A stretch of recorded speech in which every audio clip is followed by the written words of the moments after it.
Welcome back, my friends, to my channel and to another creative video that is a part of my little series here on my channel called the Broke Artist Guide, where I share really budget-friendly tools, techniques, concepts that can get you creating with materials that won't break the bank. And in today's video, I'm going to be sharing with you how I like to work with crayons, which is a very economic and very accessible supply, and I feel like they actually don't get enough positive attention outside of working with kids and artwork. But over here in my own studio, I always have a couple boxes of crayons on hand because I really enjoy using them, oftentimes to practice, to explore, and also to work really expressive with my drawing, my doodling, and my surface design.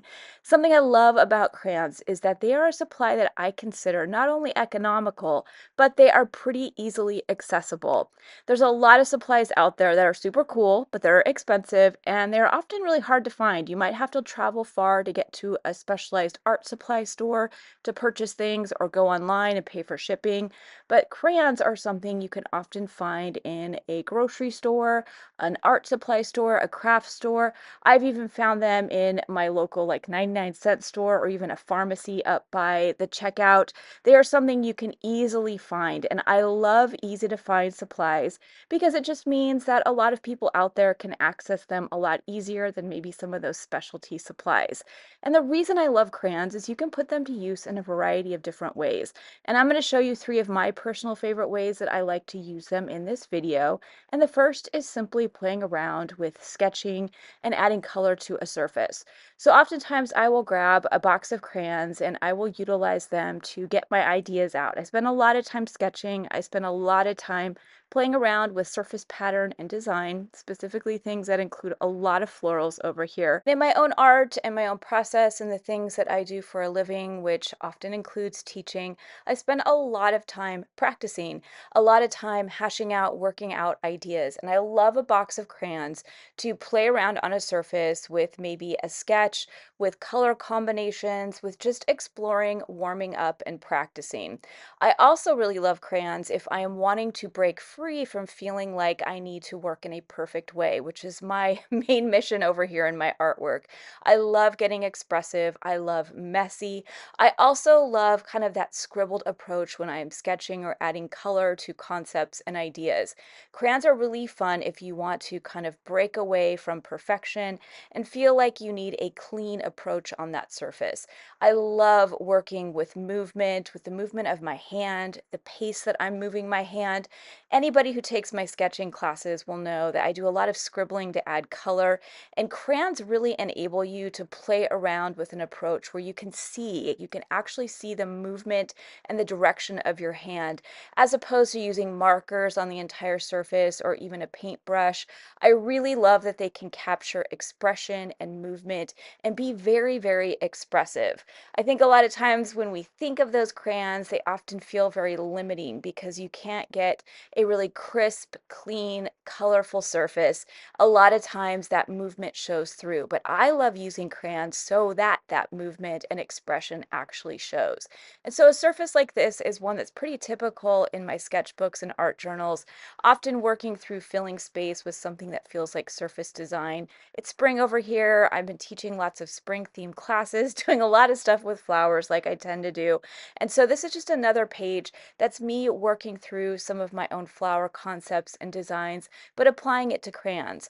And this particular example is less about a tutorial of how exactly to do this and more just some proof and my own experience and you watching me work through a process of what it looks like to put a box of crayons to use and really inspire and get you thinking about ways that you could work with more economic, really simple supplies and still create great artwork, great surfaces, or just have a fun experience warming up and practicing. And something I love about economic supplies, simple supplies, or something like a box of crayons is that you really have to get creative with how you can elevate and work with that surface. Oftentimes, when you have a choice of every wonderful supply in the mix, or you've got a big budget for all the fancy, expensive supplies, the sky is the limit. And sometimes, for me personally, it can actually feel overwhelming. I love limiting color or my surfaces or my supplies. Oftentimes, when I am limited with a budget or I'm wanting to really push myself creatively, I love picking things that I wouldn't necessarily grab for all of the time if I had lots of money to spend or every option in my studio. Something like crayons really pushes you to see how far you can push them, how you can play around with them in unique and creative ways. And with surfaces like this, these kinds of kind of loose expressive sketches with color, I love going back in and layering. So I grabbed a big handful of my Crayola markers. I actually have another video in this series working with Crayolas as another way to work with an economic supply. But I also love pulling them into surfaces like this where I can layer, where I can maybe pull in deeper, darker color. I can color inside and around things. And my goal is just to create a surface that feels colorful, expressive, and dynamic. Crayons are really fun to layer and utilize with other materials, as you will see as we move forward. They don't always cooperate because they are that waxy material, but they are super fun to play around with if you want to maybe grab permanent pens or work around some of that color and that space, or really play around with that color and that messy, expressive approach being the beginning of a foundation and then working over the top of it. They're also fun to use if you're sketching like this in replacement of charcoal or maybe other tools and materials you might sketch with on a surface when you're practicing. If you're doing warm-up sketches, or oftentimes I will grab a crayon and just lightly sketch something out on canvas or fabric or some of my surfaces that I end up using acrylic paint over the top of. They're a great alternative to lead or charcoal, which for me gets really messy in a lot of my sketchbooks and art journals. And I love having a box on hand that I can just grab a few colors, even if I want to just get a light sketch going. But this particular surface and this first example is something I wanted to show you all just so you can see how I work with crayons in my own process. It feels less like a childlike supply when I work with this and feels more like something that I'm utilizing to get really, really expressive and have a lot of movement, not necessarily perfection on that surface. So I'm going to let you all watch me kind of put my finishing touches on this example with some of my markers, and then I'll dive into another way that I really enjoy using those crayons.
All right, so the next way that I like to utilize a box of crayons is once again sketching.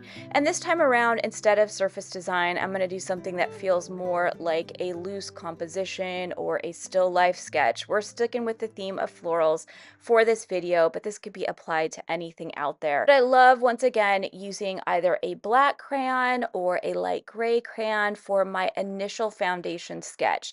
Just getting something sketched out, and I might paint or draw over the top of it. But since we are dedicating this video to crayons, I'm going to go back in and utilize my crayons to start adding color, and we're going to build some layers with this surface. Now, I tend to hold my crayons a little bit more non-traditionally. My goal is to usually kind of loosen up. So I will grasp them with my fingers instead of holding them like a drawing utensil where I have to get perfect. I like to grasp them in weird ways that get me working really expressive. And in a surface like this, I keep my hand moving. That is so I'm able to capture movement, expression, even some kind of emotion in that surface. Again, crayons really pick up the movement. It's kind of why I like watching kids use crayons because you can see the movement of their hands. You can see things being quite simplified. But as an artist who works with lots of materials, I actually love using that in my own surfaces as a way to capture expression. When I'm working with paint and acrylic paint, I love my brush strokes showing. When I'm sketching and drawing like this, whether it's colored pencils or markers, or in this case, crayons, I love letting the movement of my hand really show in what I'm creating. And I love in a sketch like this, utilizing those crayons for a base or a foundation, kind of getting things laid out with that lighter crayon sketch, going back in and starting to play around with color. And a fun way that I like layering different materials, working with those crayons as a foundation, is specifically with watercolors, because those crayons, if you're unfamiliar, will work as a resist. That waxy element of those crayons, which make them so special and unique, actually repels that pigment in watercolor paint. So you can paint right over the top of all that crayon sketching, drawing, and pigment, and it's not going to cover things up. And I love utilizing this as a way to really build interesting layers, to have a really expressive beginning with my crayons, especially in a sketch like this where I'm practicing or playing, and then go back over the top and start adding some watercolor pigment, either in and around things or over the top of some of those areas. It's a really fun way to start mixing those mediums in a unique way that creates a surface that once again has a lot of expression. Now, what's fun is that anything that is showing through the paper, anywhere you see that white space, you can go in and add that watercolor, that pigment, to really darken things up or create some contrast or just to add a different layer of a different medium. And it's going to dry in a different way. Often watercolors dry a little bit lighter. So you're going to get this really nice, beautiful push and pull between all that expressive kind of scribbling that I like to do and then some of that beautiful wash that you get with those watercolors. My goal is to always have a nice combination of the two. I don't always want things to overpower, so I tend to let a lot of the crayon show through, and then I'll sporadically just pick places to put those watercolors. And once things dry, you can continue to keep layering and working on that surface. I love bringing in markers again or my favorite drawing pens.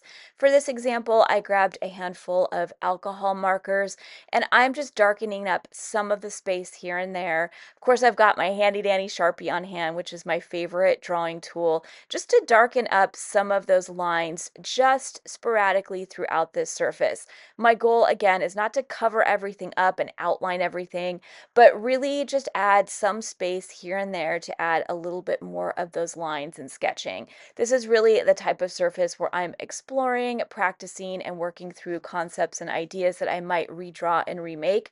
And those crayons combined with other tools and materials are so much fun to work out maybe color combination or the way that I might want to move forward if I remake, redraw, or repaint these concepts. Now, because I have some extra space on the other side of my art journal, I'm going to go back in with some more florals just to show you all how I like to continue to push these different materials. Those crayons combined with watercolors with a little bit of pen. What's cool is if you've got that white crayon in your box, you can go in and add a lot of areas of highlights that you won't be able to see when you are drawing or working over that surface. It's really tricky to see exactly where you're going with things, but I love using either the color white, a light pink, or a yellow. Light colors are key for this process, and then doing a really dark wash over the top of things. And all those areas that you've scribbled, played around with some of that mark making or those lines are going to show through because of that resist. So you can really make those watercolors work with crayons in a variety of different ways. It's so much fun. It's like a little surprise. I love not being able to predict a lot of times what's going to happen on a surface, and I love that crayons give you the ability to do this. Oftentimes in my own work over here, I love just having fun. So many cool supplies out there that just provide a fun experience making art, but I always return to a good old box of crayons as being something that's just a ton of fun to work with, especially when you combine it with other tools and materials, specifically those watercolors. So I'm going to work my way through finishing up this side of my sketchbook. I'm going to just add a little bit more pigment throughout, play around with a little bit of pen over the top of things, and then I'm going to share with you my third example of how and what it looks like when I use those crayons.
All right, so my next example, the third example of just using the crayons in my own process, is just getting a little bit more detailed with my own approach.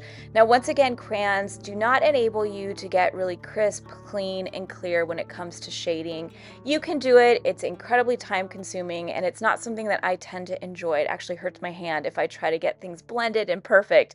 So again, I like really leaning into expression with scribbles and lines and getting things very, very expressive with movement on that surface. But you can take your time a little bit more within the process. You can also layer those colors with the crayons. So you'll see me work with a lighter color. I might lighten that color first, and then I will press down harder for some of the areas that I want to shade throughout that surface. But I'm keeping the movement of my hand very, very distinct. I want those lines to show.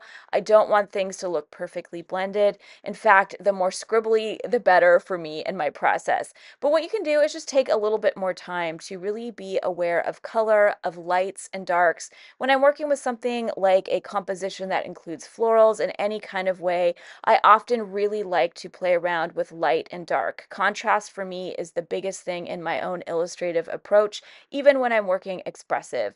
So I often go in with a very light hand, and then I'll go back over things with some darker areas and even go in with darker colors. I have a smaller box of crayons that I'm working with, so I don't have tons of color choices, but I will even go in and layer over the top just to darken up a shade because I don't have all the options.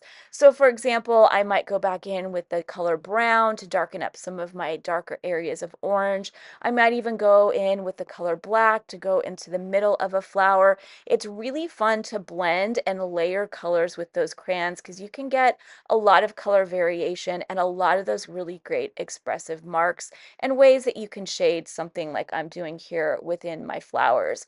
And what I'll do is work my way on a surface like this, much like I do if I'm drawing or working with pens or my other materials. But again, I like to limit myself at this stage. This example looks very similar to the others that I have already shared, but it's me really just taking a little bit more time to play around with shading and variations of color with my own expressive approach. It's really just another example and proof proof that you don't need fancy supplies to get creative, to play around on a surface and create beautiful surfaces. What I'm going to do is let you all watch me just finish this particular example up and hopefully inspire you to think about crayons in a different way. There's really no right or wrong way to use them, but I'm hoping my own expressive approach, as well as my approach combining them with other materials, really gets you inspired to maybe look at that box of crayons in a new light. And once again, start seeing that simple economic supplies can really be taken to different places in your own creative process.